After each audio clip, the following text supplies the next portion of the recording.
Olá pessoal, vou começar mais uma aula de microbiologia do solo e com o tema de hoje, fixação biológica do nitrogênio. Sem dúvida alguma, o nitrogênio é um dos principais elementos para a existência da vida na Terra e isso é fácil da gente entender porque ele faz parte de boa parte das macromoléculas existentes nos organismos vivos. Um exemplo simples disso é a presença do nitrogênio na composição dos aminoácidos, que fazem parte das proteínas. Mas apesar do nitrogênio ser um elemento tão essencial para a vida, ele não está presente de uma forma prontamente disponível para a utilização pelos seres vivos. Então a gente tem que a distribuição dele na Terra é feita de forma que aproximadamente 94% está presente em rochas, no fundo do oceano, e em diferentes tipos de sedimentos. Apenas 4% está na forma de nitrogênio gasoso na nossa atmosfera e apenas 2% presente na biosfera.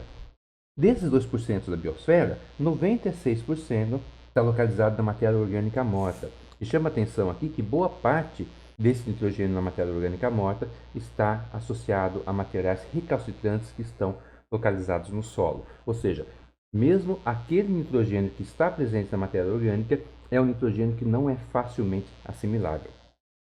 Desses, apenas 4% estão associados a organismos vivos. E os principais organismos que possuem nitrogênio, que detêm o acúmulo de nitrogênio na Terra, são as plantas, os vegetais, com 94%, seguido muito de longe pelos micro-organismos, e aí nós temos fungos, bactérias e arqueias, que têm apenas 4%, e uma parcela muito pequena, os animais. Então, os animais eles contêm apenas 2% do nitrogênio, quando consideramos o nitrogênio da biosfera. Ok? Muito bem. Exatamente em função da gente ter uma quantidade de nitrogênio relativamente pequena que seja prontamente assimilável, é necessário que o nitrogênio existente nesses diferentes ambientes ele possa sofrer uma ciclagem de um ambiente para o outro. E é isso que nós chamamos de ciclo do nitrogênio. O ciclo do nitrogênio é um ciclo que envolve diferentes passos, é um ciclo relativamente complexo e ele possui pontos onde eu tenho tanto o nitrogênio passando para a forma orgânica quanto o nitrogênio orgânico retomando para a forma inorgânica. Quem é responsável pelos pontos chaves do ciclo do nitrogênio são principalmente micro-organismos. Tá? Evidentemente que a gente vai ter plantas e animais também envolvidos nisso, uma vez que o nitrogênio está presente nesse organismo. Mas a gente tem que os processos do ciclo são divididos aí em mineralização e amonificação, quando aquele nitrogênio ele passa a ser associado com os organismos vivos. A gente tem um processo de nitritação, que é quando a amônia ela passa para a fase de nitrito e depois de nitrato. A gente tem uma parte de desnitrificação, que é quando aquele nitrato ele passa para uma outra fase de nitrogênio elementar. Então, todos esses passos de mobilização, mineralização, amonificação, nitritação, nitratação, que fazem parte os dois da nitrificação e a desnitrificação, são realizados basicamente por procariotos. Então, o processo de nitrificação, ou seja, passagem de amônio para nitrato, ou de amônio para nitrito e nitrito para nitrato, é realizado por nitrossomonas, nitrosopomilas, que é uma arqueia, nitrobacter, extremamente importante para isso. Já o processo de desnitrificação, que é quando o nitrato ele vai passar para nitrogênio elementar, é realizado principalmente por bacilos e pseudomonas, podendo ser por paracoccus também. Já a fixação de nitrogênio, que vai ser o tema da aula, nós vamos ter aí dois tipos diferentes de fixação. Tanto aquela realizada por organismos de vida livre, quanto aquela realizada por organismos simbióticos. Vou falar disso um pouco mais para frente. O outro processo do ciclo do nitrogênio é a amonificação. E aí, esse processo, onde a gente tem que o nitrogênio orgânico ele vai ser convertido em amônia, uma série de organismos são capazes de realizar esse processo, e aí não só procariotos. E tem também uma outra fase que é chamada de anamoques, onde o nitrito ele se associa à amônia, formando o nitrogênio elementar. Apenas Brocadia, um procarioto, é capaz de realizar esse processo. Mas vamos ver aqui um pouco mais de detalhes. Então, vamos começar da seguinte forma. O nitrogênio da biomassa, que faz parte do nitrogênio orgânico do solo, ele está distribuído de diferentes formas na partícula do solo. seja através de organismos que estão vivos, seja através de organismos que já morreram, seja através de matéria orgânica recalcitrante que está localizada lá. Mas esse nitrogênio orgânico, ele tende a sofrer um processo chamado de amonificação, onde ele vai passar para a formação de NH4. Evidentemente que essa amônia ela também poderá ser utilizada por aqueles organismos vivos que fazem parte da biomassa, levando ao processo de imobilização. Então, por que imobilização? Porque essa amônia aqui, ela está prontamente utilizável. Então, os organismos vivos podem chegar aqui e utilizá-la como fonte de nitrogênio. Agora, quando ela faz parte já da estrutura viva ou de uma estrutura recalcitrante presente no solo, nós temos que ela está imobilizada. Então, se eu tenho nitrogênio que está fazendo parte da minha constituição física, esse nitrogênio não está disponível, ele está imobilizado, ok?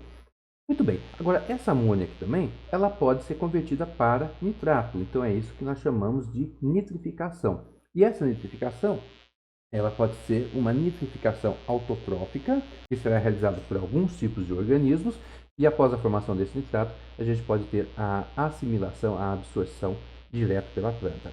Evidentemente que a amônia também pode ser utilizada diretamente como forma de absorção da planta, né? como fonte de nitrogênio para a planta. Então, a planta ela pode absorver tanto a amônia quanto o nitrato. Esse nitrato, assim como a amônia, ele também pode ser uma fonte de utilização pelos micro-organismos. Então, ele também pode fazer parte da biomassa presente no solo, presente no nitrogênio orgânico no solo. Então, aqui eu não vou ter uma imobilização da amônia, mas eu vou ter uma imobilização do nitrato. Ok? Muito bem. Esse nitrato ele pode sofrer o que nós chamamos de redução dissimulatória. Então, ele vai ser convertido novamente em amônia. E aí a gente pode ter esse ciclo ocorrendo aqui entre todos esses componentes, né, que eu coloquei aqui para vocês. Além disso, a gente vai ter que essa planta, conforme ela vai morrer, vai cair no solo, ela vai sofrer um processo de decomposição. Então, novamente, durante esse processo de decomposição, ela passa, né, o nitrogênio passa a fazer parte do nitrogênio orgânico no solo, passa a fazer parte da biomassa.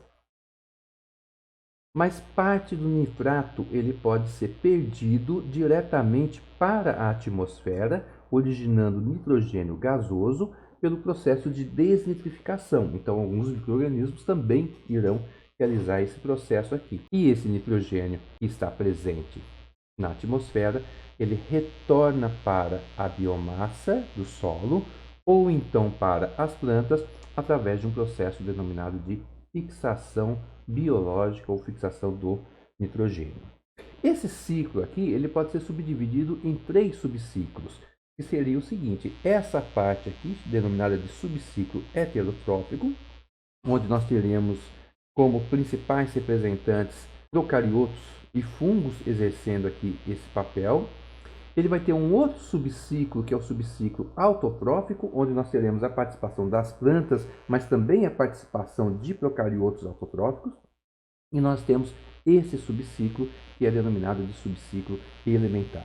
E dessa forma, nós temos que a parte assimilável do nitrogênio no planeta Terra, ele vai ciclando entre esses diferentes componentes, garantindo assim a existência de organismos vivos e a utilização do nitrogênio conforme ele vai sendo necessário.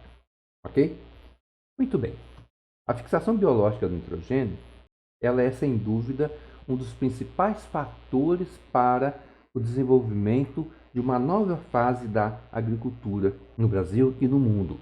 E eu já mostrei para vocês na primeira aula, nós já comentamos um pouco sobre a Johanna Doberheim, uma cientista brasileira, teve um papel fundamental na descoberta da fixação biológica do nitrogênio a partir de organismos de vida livre, né, de organismos que não estão associados simbioticamente com a soja, com leguminosas.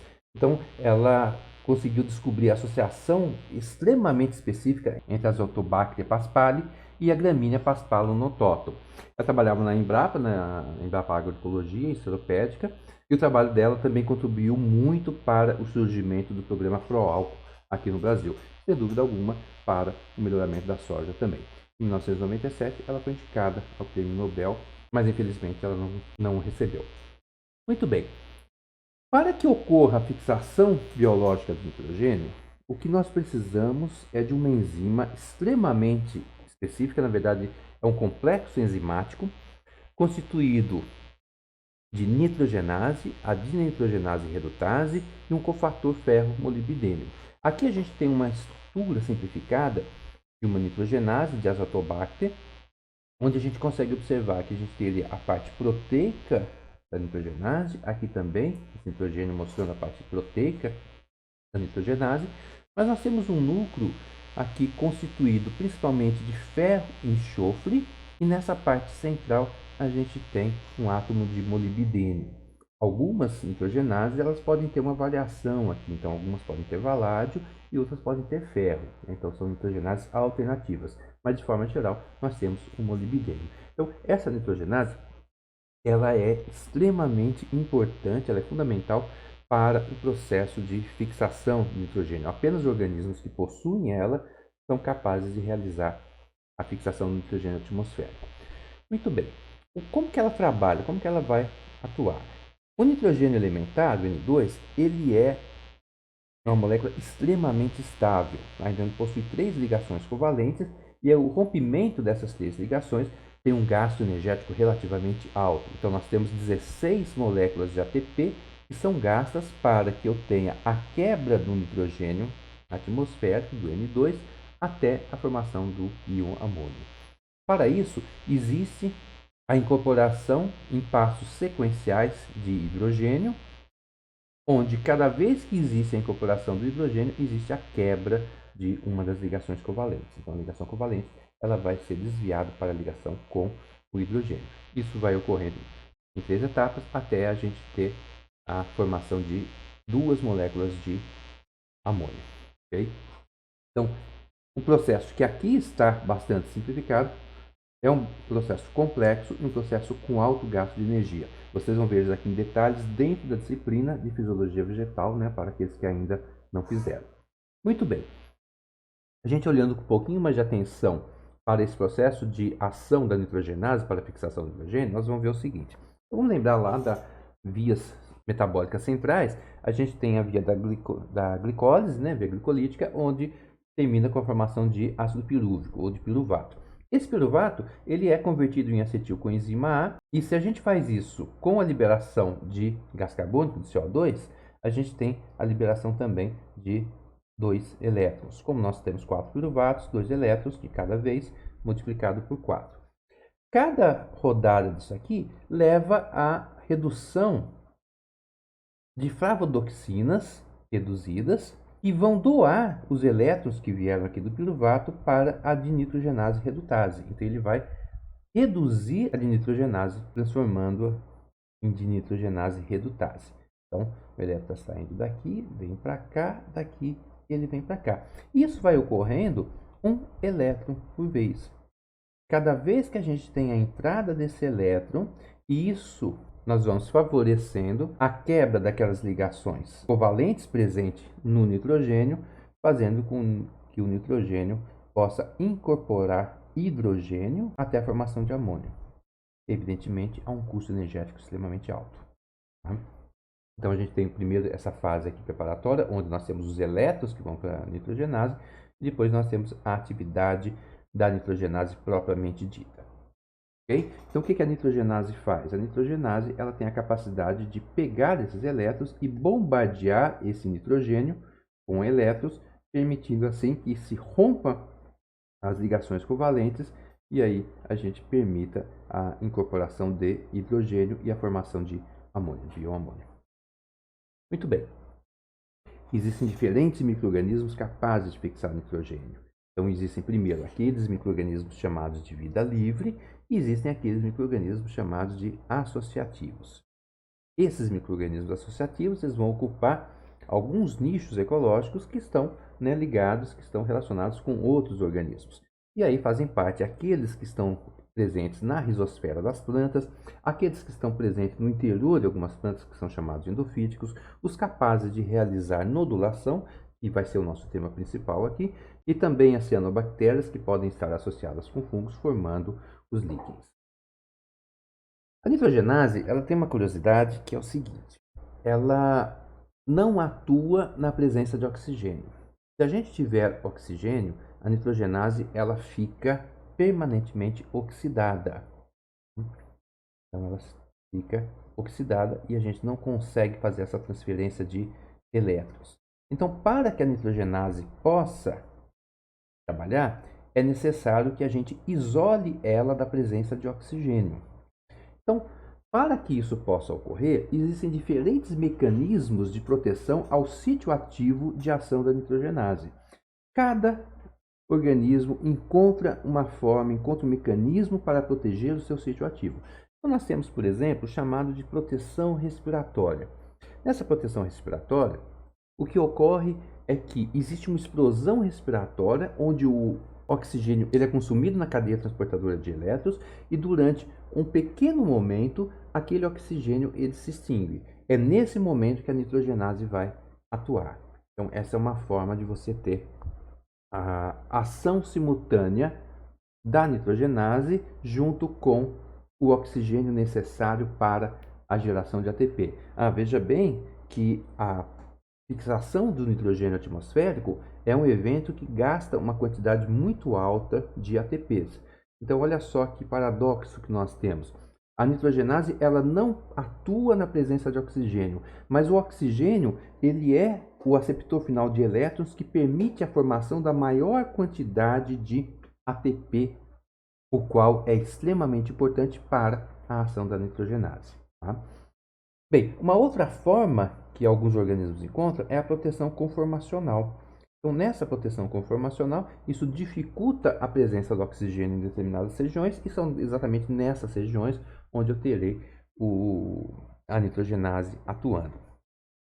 A produção de polissacarídeos também, formando, por exemplo, uma cápsula ao redor da bactéria, é uma forma de você limitar ou pelo menos diminuir a velocidade de difusão do oxigênio para o interior da célula, fazendo com que ele entrando em quantidades pequenas, ele seja prontamente utilizado pela cadeia transportadora de elétrons e dessa forma ele não inibe a ação da nitrogenase.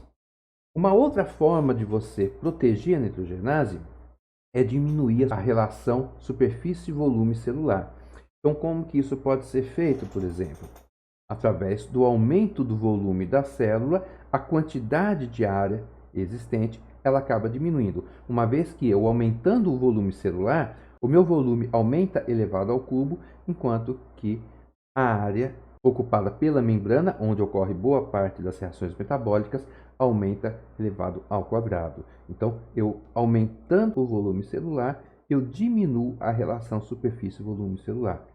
Isso diminui o transporte de oxigênio para o interior da célula e, nesse caso, a nitrogenase ela tende a ficar localizada principalmente na parte central da célula.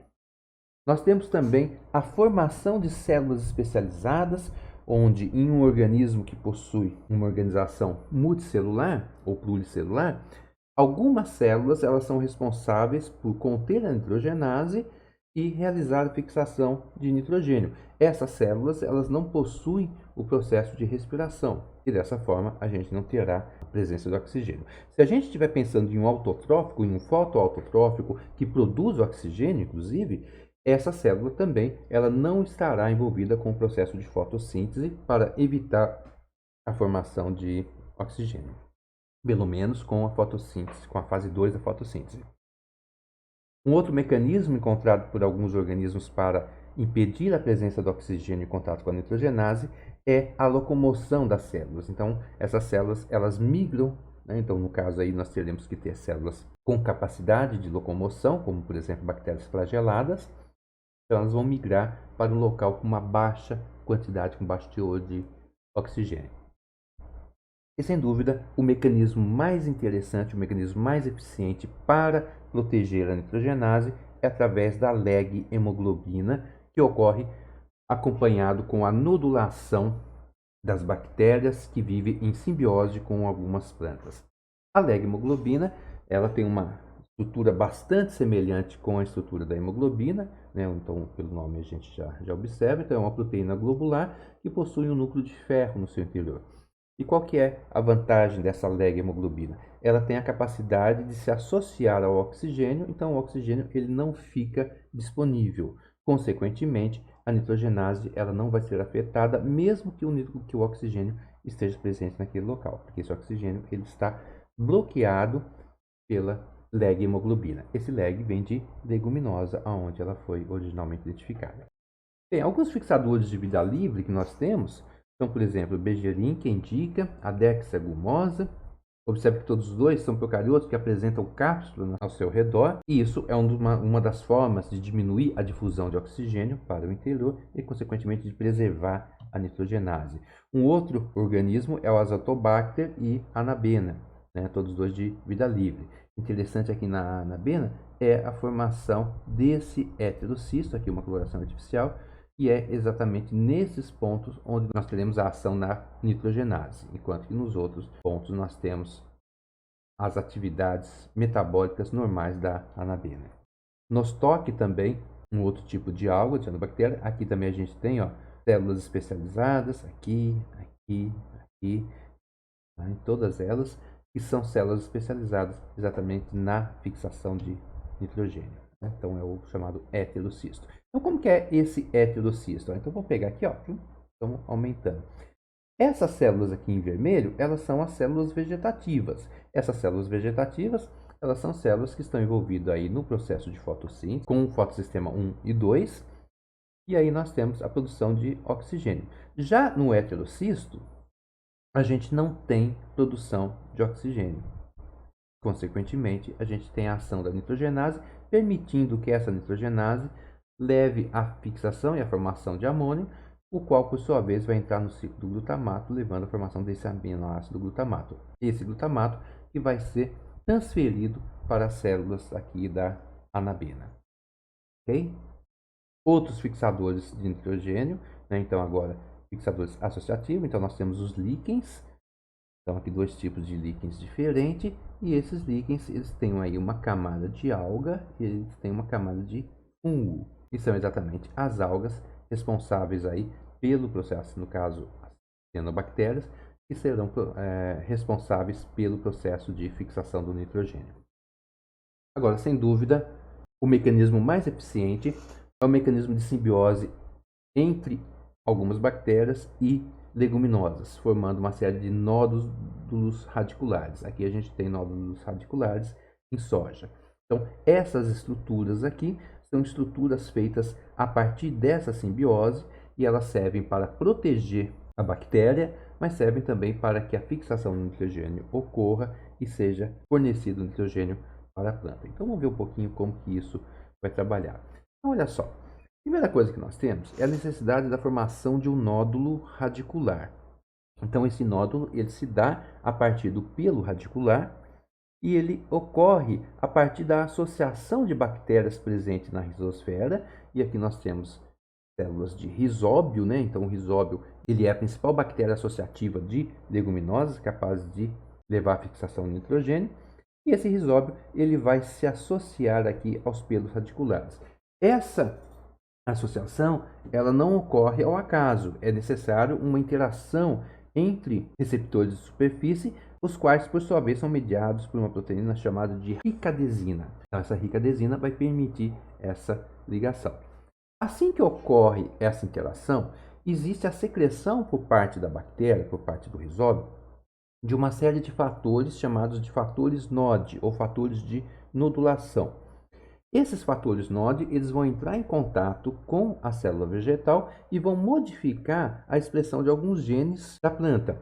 Esses genes, que vão se tornar ativados, eles vão levar à formação de um pelo encurvado, um pelo radicular, que ele começa a se encurvar. Isso daqui, simultaneamente, nós vamos tendo a invasão do rizóbio nesse pelo, formando todo um canal de infecção aqui na parte interna do pelo.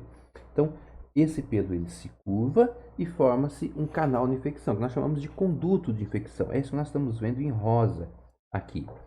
Conforme nós vamos tendo a progressão disso aqui, as células, né, vizinhas aqui na epiderme da raiz, elas vão sendo estimuladas e elas iniciam um processo de mitose, elas começam a se dividir. ok? Ao mesmo tempo que isso está ocorrendo, a bactéria no interior aqui do conduto, ele vai crescendo em direção à célula radicular. Tá? Então a gente tem multiplicação tanto das células vegetais quanto das próprias células, né, que infectaram. Com o tempo, nós vamos ter que essa multiplicação por parte das células da planta, junto com a multiplicação do rizóbio, vai levando à formação dessas estruturas que nós denominamos de nódulos. A bactéria no interior aqui desses nódulos, agora elas não são mais chamadas de bactérias, são chamadas de bacteroide. Ela modifica inclusive o seu formato e mantém ainda um processo de multiplicação extremamente acelerado. Tá? Então a divisão das células tanto da planta quanto das células da bactéria vai levando à formação desses nódulos. Então aqui vamos observar um pouquinho disso aqui. Ó. Então aqui nesse ponto nós temos um conduto de infecção e aí nós vamos ter a formação do nódulo radicular. Então, o que a gente observa aqui são algumas centenas de bactérias que estão penetrando através do pelo radicular. Então, é isso aqui que nós estamos observando aqui. Tá? Então, esse verdinho aqui, ó, claro, que eu estou passando aqui com a mãozinha, são células de Rhizobium leguminosarum que estão invadindo aqui o pelo radicular pelo conduto de infecção. Assim que eles atingem as células internas, na epiderme da raiz, nós vamos tendo a expressão de genes NOD, que fazem com que aumente a mitose nessa região, formando um tumor, né? No caso aqui vai ser um nódulo. Paralelamente a isso, a gente vai tendo a multiplicação dessas bactérias que chegaram lá também. Okay? Então aqui o nódulo um pouco maior e aqui o nódulo já formado. Tá? Então toda essa parte aqui corresponde ao tecido vegetal e aqui no interior a gente tem os bacterióides. Como é que vai funcionar a bioquímica aqui nos nódulos radiculares? Então, vamos pegar aqui, ó, supondo que isso aqui seja o nosso bacterióide, esse bacterióide está lá dentro do nódulo. Então nós temos essa parte aqui que seria o citoplasma da célula vegetal e na parte interna a membrana do bacterióide. Tá? Veja bem que nós temos uma membrana do simbiossomo, ou seja, isso daqui, essa estrutura desse bacterióide, ele está localizado no nódulo de uma forma muito semelhante à que a mitocôndria está para as células animais, tá? E vegetais. Então, ele tem uma membrana interna, que é a membrana da bactéria, do bacterióide, e ele tem uma membrana externa, que é a membrana do simbiossomo, né? Que ela foi ganha quando essa bactéria se infectou aqui. Essas bactérias, elas ainda apresentam uma fase de vida livre e apresentam essa fase de simbiose. Mas, talvez, quem sabe, vai chegar o momento que a simbiose delas vai ser de tal forma que elas passam a viver em contato íntimo e permanente no interior da soja. Tá? Só a evolução vai nos dizer isso. Mas muito bem, o que nós vamos ter aqui? Ó? Como é que nós temos nessa região todo o citoplasma da célula? E essa célula ela está realizando fotossíntese lá nas folhas, está chegando pelo floema e tal. E aqui nós temos os açúcares, e esses açúcares eles vão sendo convertidos em alguns ácidos orgânicos e, por sua vez, ganham o interior aqui da bactéria. Alguns ácidos aqui, ácido succínico, ácido málico e ácido fumarato, que vão entrar onde? Fazem parte exatamente do ciclo de Krebs, né? O ciclo do ácido cítrico. E isso daqui permite a geração da força protomotiva que vai levar à formação de ATP. Ok? Muito bem, lembrem-se que para a geração da força protomotiva, eu preciso ter oxigênio como receptor final desses elétrons. Aonde que está o oxigênio? Ele está aqui, só que ele está associado a leg-hemoglobina. Então, ele não está livre. Então, esse oxigênio associado à leg-hemoglobina, ele vai ser capaz de capturar os elétrons aqui, levar à formação de água e libera a leg-hemoglobina. Essa leg-hemoglobina ela vai pegar mais oxigênio e retornar para cá. Tá? Então, funciona muito parecido com o que a hemoglobina faz nos vasos sanguíneos dos animais. Tá? Só que aqui é a leg-hemoglobina carregando o oxigênio para o bacterióide. Então, esse ATP está sendo produzido aqui sem que eu tenha oxigênio dissolvido, distribuído aqui no bacterióide, o que poderia prejudicar a ação da nitrogenase. Muito bem. Esses ácidos orgânicos que estão penetrando aqui, que estão funcionando como combustível para a geração da força protomotiva através do ciclo de Krebs, também são utilizados para a formação de piruvato. E é esse piruvato que vai ser o fornecedor de elétrons para que a nitrogenase possa reduzir o nitrogênio atmosférico até amônio. Esse amônio ele vai ser cortado para fora do bacterióide e aqui fora ele vai entrar no ciclo da glutamina e da asparagina da planta, sendo distribuído para toda a planta. Ok? Muito bem. Aqui a gente tem a estrutura de um nódulo radicular de uma leguminosa. Então ele foi cortado e o que a gente observa é que essa parte avermelhada ela está assim por causa da presença da leg-hemoglobina. Então lembre-se que a leg-hemoglobina ela tem ferro na sua composição, então por isso esse aspecto avermelhado. Tá? O nódulo, quando a gente pega o nódulo de soja e faz um corte nele, nós vamos fazer isso na aula prática quando a gente retornar, a gente observa a viabilidade dele exatamente através da presença dessa coloração avermelhada, né? Um vermelho bem vivo, caso o nódulo esteja bastante ativo. Uma coisa interessante é que as bactérias capazes de fixar nitrogênio, ou seja, bactérias diazotróficas, elas apresentam como característica comum a todas elas a presença de genes chamados de genes NIF-H. Tá?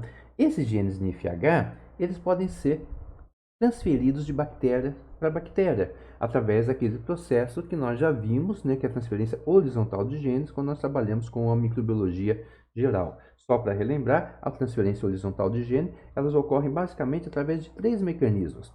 Elas podem ocorrer através de transdução, que quando um vírus é capaz de pegar um fragmento, um segmento de genoma de uma bactéria e levar para outra, através da transformação, que é quando a bactéria ela consegue absorver ácido nucleico que está livre no ambiente, né, proveniente de alguma bactéria que já se rompeu, alguma bactéria que morreu, e também através do processo conjugativo, quando existe uma associação através do pilo sexual entre duas bactérias, e essa associação leva à transferência de material genético, seja plasmidial, seja cromossômico, de uma bactéria para outra. Então, aqui ó, nós temos 2 cladogramas. Cada cladograma mostrando a filogenia que foi inferida ou através do gene RNA ribossomal 16S, que é um gene que é utilizado exatamente para a gente definir a filogenia, porque é um gene que sofre pouquíssimas alterações, é o que nós chamamos de relógio molecular. E aí, quando a gente faz a filogenia por esse gene, nós temos uma certa associação entre bactérias. Então, a gente consegue definir aqui um certo agrupamento. Agora, olha só como que fica o agrupamento quando a gente observa a filogenia através do gene NIF-H, então o gene responsável pela formação da nitrogenase. Então perceba que ele não acompanha exatamente a filogenia pelo 16S. Olha só como que está aqui, ó. Então a gente vai pegar aqui Franquia. Franquia está filogeneticamente próxima de metanosarcina. Mas quando a gente observa as variações do gene NIF-H, a gente vê que metanosarcina está filogeneticamente longe de Franquia, tá? Comparando com o NIF-H. Essa filogenia por NIF-H, discrepante dessa filogenia pelo gene RNA16S, indica que as bactérias podem trocar esse gene NIF-H através de um mecanismo de transferência horizontal de genes. Okay? Isso faz com que esse gene ele consiga ser transferido para bactérias que originalmente não teriam ele. Muito bem, pessoal. Então, o que eu queria passar para vocês nesse momento é exatamente isso, a respeito da fixação biológica de nitrogênio. Muito obrigado e até a próxima.